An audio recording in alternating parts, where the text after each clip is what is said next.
Now, I get plenty of angry comments. Trust me, I'm used to it. It's all part of the show. But every once in a while, I'll get one where they're so off base that I feel like I should address it directly, which I don't usually do. But this one I think is worthy. Now, this guy was talking about glazing powders and how I'm doing it completely wrong and I don't know what I'm talking about and all kinds of other stuff. But he mentioned in there that he didn't think there was any way that we could actually make enough powder to use for a match or something where it would actually work out and be efficient. I just have to address this because it's complete and total bullshit. Let me show you why. Now, this powder right here, I've made over the last week. This here is about 2.5 pounds of 3F finished glazed done powder. This here is 4F, all of it from the same batch. Now, I made all of that, 3 pounds total, over the last 7 days. Now, that stuff is Osage orange, which we've been milling for 48 hours. So the way we do this is we use our Acme tread ball mill. And as you can see, there are 2 ball mill containers. Both of those ball mill containers will hold anywhere from 3 to 500 grams of powder each. Now, we usually start with 300 grams each. So that gives us a grand total of 600 grams. In a 7-day period, that's 3 batches at 48 hours, gives us a total of 1,800 grams of milled powder, which is right about 4 pounds, 3.96 to be exact. After all of our powder is milled, it's wetted, compressed into pucks at a density of 1.75 grams per cubic centimeter, broken up, sorted by size, glazed, dusted, sorted again, and presto, your finished powder is there. So in 1 week, we have 3 pounds of finished usable powder. Now, if you don't want to count the 4F, okay, fine. I know a lot of people always say, oh, 4F is only used to prime flintlock pans. That is bull. 4F works exceptionally well in cartridges, smaller caliber cartridges, and cap and ball revolvers. In fact, most of the time nowadays, I pretty much only use 4F. But I make powder, so I have a lot of 4F, so that's what we use it for. But if you don't want to count the 4F, that's 2.5 pounds of finished 3F usable powder in 1 week. Now, this guy is probably assuming that we're using the little cheapy rubber drum Harbor Freight tumblers like a lot of folks use. We started off that way. There's nothing wrong with that. But the reason why we went away from that is because it's just not efficient. You can't crank out propellant fast enough, at least not at the rate that we burn it up. Now, I'd also like to point out that this is Osage orange powder that we mill for 48 hours.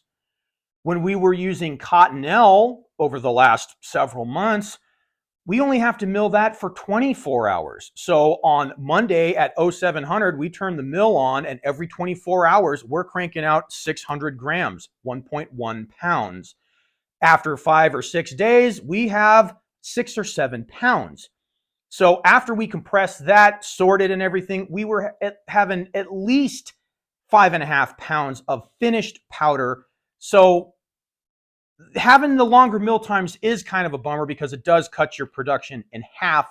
But if you're using a charcoal that does give you good performance of 24 hours worth of milling, you could double your powder production. Now, this guy says that you'd be better off to just buy powder and be able to load 300 cartridges and be able to shoot and get the practice that would suit you better. So let's see how much powder that would take. Let's assume that the guy's talking about a rifle cartridge like 4570. So 70 grains of powder times 300 cartridges is 21,000 grains, which is 3 pounds exactly, which is pretty much what we can make in a week, even with the longer mill times.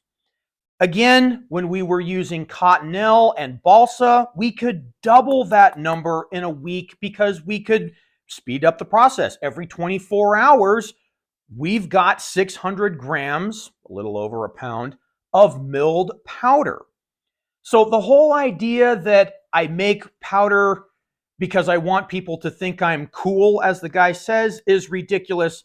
Trust me, no one is more acutely aware of how uncool I am than me. I get enough comments from folks to where I know that when I see somebody who writes and says the kind of stuff like him, I immediately think this guy has read some books, but has no practical experience doing this. For example, he was giving me a hard time about how I glaze it, and that's not how you actually glaze it because the commercial outfits do it like this. Well, right, I agree. I'm not a commercial outfit. I'm a guy in a garage. I don't have billions of dollars. I don't have a global worldwide company where I sell this stuff. I'm just a guy in a garage. So I can't do certain things the same way they do it. But if I can pat myself on the back maybe just a little bit, our powder outperforms those multi-million-dollar worldwide companies. So with all due respect, Mr. Old Fudd, I think we're doing okay. Every once in a while, somebody will ask me, like, hey, can you give me the exact ratio breakdown to make 1 pound? And I'm sorry to sound like a Canadian, but I don't make it by the pounds. I just use grams. It's easier to deal with. We make 600-gram batches. It's 462 grams of nitrate, 78 grams of charcoal, and 60 grams of sulfur. Easy. 600 grams is a half a key. I'm not a Canadian. It's just easier to do the math that way. Nothing against Canadians or anything. I hear other countries also use the metric system. After I got this comment, I did a poll on the channel asking viewers how much powder they thought they burned in a year. Not bought, not had, but actually used. And about 75% of everybody said between 1 and 5 pounds a year, with I think the next biggest number being 5 to 10, and then interestingly enough, 25 pounds and up.